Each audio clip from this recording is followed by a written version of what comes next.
이번 시간에는 황혼이혼에 대해서 설명을 드릴게요. 요즘에 이제 황혼이혼이 부쩍 늘어났다고 합니다.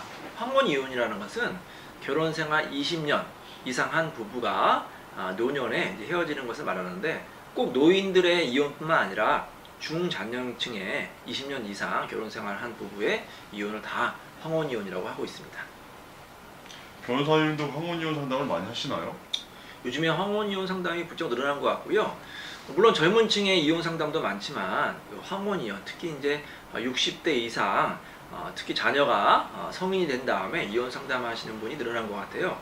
그 이유를 왜 그럴까 궁금하게 생각해 보니까, 일단 부부 생활이 굉장히 힘들고 이혼을 고민을 해도 자녀가 어릴 경우에는 사실 이혼에 대해서 주저하는 게 현실이거든요. 그래서 자녀가 대학교 간 이후 아니면 결혼한 이후에 이제는 내 행복을 찾아야겠다, 그렇게 생각을 해서 이혼 결심을 하는 경우가 늘어나고 있는 것 같습니다. 실제로 법원행정처의 2016년도 자료에 의하면 작년에 황혼이혼 부부, 결혼한 지 20년 이상 된 부부의 이혼 사례가 무려 32,600쌍이라고 합니다.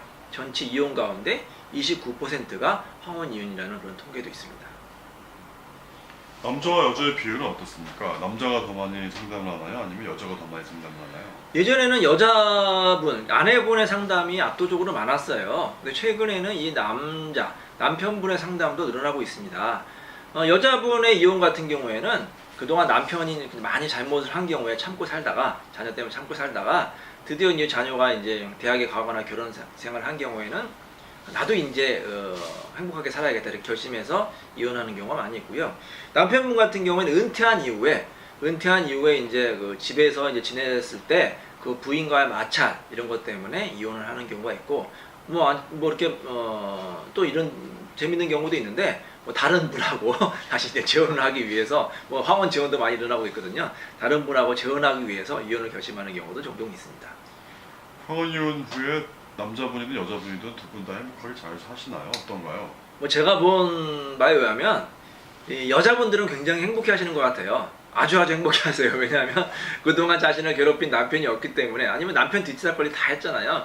뒷바라지 다 했는데 이제는 이혼하게 되면은 뭐 남편 뒷바라지 할 필요도 없고 자신을 괴롭히는 사람도 없기 때문에 이제 행복하게 사시는 분이 많은데, 이 남편 같은 경우는 좀 불행하게 사시는 분이 있더라고요. 왜냐하면 그동안 자신을 내조하는 아내도 없고, 또 자녀 같은 경우도 다 이제 엄마 따라서 가는 경우가 있거든요.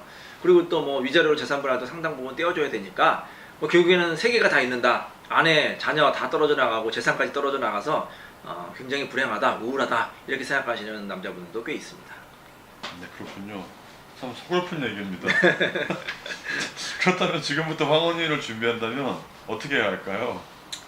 가장 사실 중요한 것은 황혼이혼 같은 경우에 자녀가 컸기 때문에 자녀 문제는 별로 없고요. 재산 문제가 가장 중요하죠. 그래서 위자료와 재산 분할이 중요한데, 위자료는 저번 시간에도 설명드렸듯이 그렇게 많이 나오는 게 아니고 중요한 게 재산 분할입니다.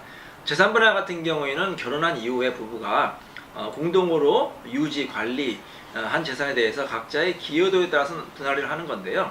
황혼이혼 같은 경우에는 대부분 결혼생활 20년, 30년 됐기 때문에 재산 분할 같은 경우에도 남편이나 아내나 기여도가 비슷하다고 볼 수가 있어요. 그래서 아내분, 전업주부 같은 경우에도 40에서 50% 정도 재산 분할의 기여도가 인정되는 경우가 많이 있습니다. 그렇군요. 그렇다면 연금도 재산 분할 대상이 되나요? 어떤가요? 그렇습니다. 이제 연금 같은 경우에도 재산 분할 대상이 되는데요. 예를 들어서 국민연금 같은 경우에는 아예 국민연금법에 분할연금이라고 해서 요건이 규정이 되어 있습니다. 그래서 일정한 요건이 갖춰지면 국민연금도 분할이 되고요. 또 남편이나 아내가 공무원 같은 경우에도 공무원연금도 재산 분할 대상이 되고, 또 퇴직금 같은 경우도 일시불로 받는 경우도 있지만 연금으로 받는 퇴직연금도 있잖아요. 이런 퇴직연금 같은 경우는 재산 분할 대상이 되기 때문에 거의 모든 연금이 다 재산 분할 대상이 돼서 연금 자체가 이제 남편과 아내 몫으로 뭐 절반 정도씩 이렇게 분할이 된다고 볼 수가 있는 거죠.